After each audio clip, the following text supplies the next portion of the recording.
Hello students. ये आपका depreciation का जो चैप्टर है उसका क्वेश्चन नंबर 8 जिसका पेज नंबर है 427। तो आज हम ये क्वेश्चन नंबर 8 सॉल्व करने जा रहे हैं।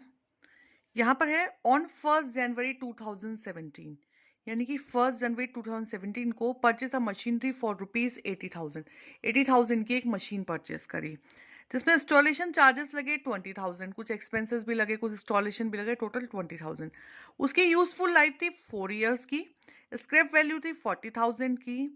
और उसके बाद यही वाली मशीन ऑन 30 सितंबर 2018, यानी कि 30 सितंबर को 2018 में ये वाली मशीन जो है वो सेल हो गई। कितने में? 50,000 में। अब क्वेश्चन क्या कह रहा है कि prepare machinery account for the 3 years according to straight line method. Straight line method और डिमिशिंग मेथड, दो मेथड होते हैं, आपको पता है इसमें, है ना। तो और डेप्रिसिएशन क्या होता है कि डेप्रिसिएशन जब भी किसी असेट्स की वैल्यू रेगुलर यूज के बाद किसी असेट्स की वैल्यू कम हो जाती है तो उसे हम डेप्रिसिएशन कहते हैं सिंपल लैंग्वेज में। तो सबसे पहले हमें ये पता होना चाहिए कि भाई ये मशीन परचेज इतने करी है, इंस्टॉलेशन चार्जेस हैं, हम कैसे इसका मशीनरी अकाउंट बनाएंगे। तो सबसे पहले हम इसकी वर्किंग पे चलते हैं और देखते हैं कि इसके वर्किंग कैसे हुई। यहाँ देखिए, सबसे पहले मैंने कैलकुलेट करा, calculate of rate of interest, यानी कि आपको सबसे पहले इसका रेट ऑफ इंटरेस्ट कैलकुलेट करना है ना। उसके लिए हमें क्या चाहिए? सबसे पहले total cost of machinery, machinery की टोटल कॉस्ट कितनी है। तो ये क्या है, हमने कितना करा था यहाँ पर? ये था हमारा 80,000 का था जो मशीन परचेस करी, और उसके बाद उसका इंस्टॉलेशन चार्जेस था 20%। तो यहाँ पर आए मशीनरी की कॉस्ट निकालने के लिए, तो यहाँ पर हमने लिखा 80,000 प्लस 20,000 यानी कि 1,00,000 रुपीज। ठीक। फिर उसके बाद annual amount of depreciation, depreciation की एनुअल अमाउंट निकालनी है। एनुअल अमाउंट ऑफ डेप्रिसिएशन यानी कि हमें डेप्रिसिएशन की एनुअल अमाउंट निकालनी है। तो उसका फॉर्मूला होता है total cost of machine. Cost of machine कितना आया? 1,00,000 रुपीज। फिर scrap value, scrap value question में गिवन है, देख लीजिए। उसके बाद यहाँ पर है उसकी यूजफुल लाइफ, यूजफुल लाइफ जो है वो यहाँ पर 4 इयर्स की गिवन है।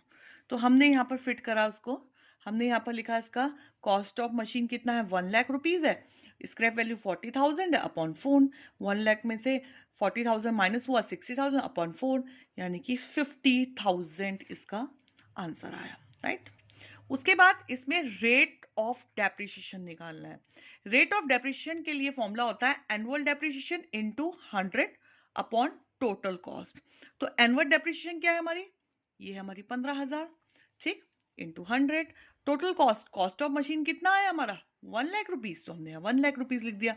यहाँ पर जीरो से जीरो कट गया, जीरो से जीरो कट गया, जीरो से जीरो, जीरो से जीरो, जीरो से जीरो, क्या बचा? 15, यानी कि 15% हमारा डेप्रिसिएशन निकला है। चलिए अब क्वेश्चंस पे आते हैं। यहाँ पर जब क्वेश्चन हमें पता लगा कि हमारा यहाँ पर 15% का हमारा डेप्रिसिएशन निकला है और इसकी टोटल जो हमारा डेप्रिसिएशन का रेट है वो 15,000 है। यहाँ पर टोटल कॉस्ट ऑफ मशीन जो है वो 1,00,000 रुपीज है। यहाँ पर मशीनरी अकाउंट बना रहे हैं तो सबसे पहले एंट्री होती है परचेज मशीन, है ना, परचेज मशीन। तो एंट्री होगी machinery account debit to bank. यहाँ पर आए टू बैंक 1 जनवरी को, टू बैंक 80,000। फिर उसके बाद टू बैंक एक्सपेंसेस या इंस्टॉलेशन चार्जेस 20,000। चाहे तो आप इसे एक साथ लिख सकते हैं, चाहे तो आप इसे अलग अलग भी मेंशन कर सकते हैं। तो यहाँ आया 1,00,000 रुपीज, ओके। उसके बाद यहाँ पर है बाय डेप्रिसिएशन अकाउंट। अब इसमें डेप्रिसिएशन लग रहा है तो ये टोटल कितना है? 1,00,000 रुपीज, यानी कि डेप्रिसिएशन हमेशा कॉस्ट ऑफ मशीन पे लगता है। तो यहाँ पर है 1,00,000 रुपीज। उसके बाद 15 कहाँ से आया? यहाँ पर 15 ये आपका रेट, आपने डेप्रिसिएशन का रेट निकालता तो आपने यहाँ पर लिखा 15 अपॉन 100। अब ये 3 कहाँ से आया? देखिए, मशीन परचेस करी हुई है जैन में और मार्च तक, जैन से मार्च तक, जनवरी, फरवरी, मार्च, यानी कि 3 मंथ। तो 3/12, क्योंकि मार्च में हमारा क्लोजिंग होता है तो 3 मंथ की। तो यहाँ पर हमारा इसका कैलकुलेशन आया 3,750। फिर हमने देखा दोनों साइड कौन सा ज़्यादा है, 1,00,000 और 1,00,000। 1,00,000 में से 3,750 माइनस करा, इतना आ गया। फिर यहाँ पर ये ब्रॉट डाउन हो गया, कितना आया यहाँ पर? यहाँ पर आया 9,625। अब 9,625 पे तो लगेगा नहीं, क्योंकि डिमिनिशिंग मेथड में जो प्रेजेंट कॉस्ट होती है उस पे लगता है। लेकिन स्ट्रेट लाइन मेथड में जो पहली कॉस्ट है उसी पे ही लगेगा, यानी कि हमने मशीन कितने में परचेस करी थी 1 लाख पे। अब देखो यहाँ पर अप्रैल से और मार्च तक का टाइम पीरियड है, यानी कि ये तो पूरा पूरा टाइम पीरियड है ना, अप्रैल से और मार्च तक का। तो यहाँ पर तो कोई चेंजेस नहीं होगा, पूरे का पूरा डेप्रिसिएशन लगेगा। तो 1 लाख रुपीज में 1 लाख इंटू 15/100। 15 क्यों? क्योंकि हमने डेप्रिसिएशन का रेट निकाला था। तो ये हुआ हमारा 15,000। ओके, फिर उसके बाद फिर से वही टोटल करा, इसमें से इसको माइनस करा, देन ये आंसर आपका आ गया। उसके बाद फिर आए हम 2018 में। अब ध्यान रखो बच्चों, यहाँ पर क्वेश्चन में गिवन है कि on 30 September 2018 this machine was sold. जब मशीन ही सेल हो जाएगी तो फिर डेप्रिसिएशन का क्वेश्चन क्या करेंगे हम आगे, किस किस पे डेप्रिसिएशन लगाएंगे हम, यानी कि हमारा जो क्लोजिंग होना है वो सितंबर तक हो जाना है। तो यहाँ मैंने मेंशन करा 1 अप्रैल और यहाँ पर करा 30 सितंबर। तो यहाँ पर इसकी कॉस्ट इतनी है, फिर से 1 लाख हमारे कॉस्ट ऑफ मशीन, उस पर 15,000। अब अप्रैल अप्रैल मई अप्रैल मई जून जुलाई अगस्त सितंबर, तो ये हो गया हमारा 6 मंथ का हो गया ना।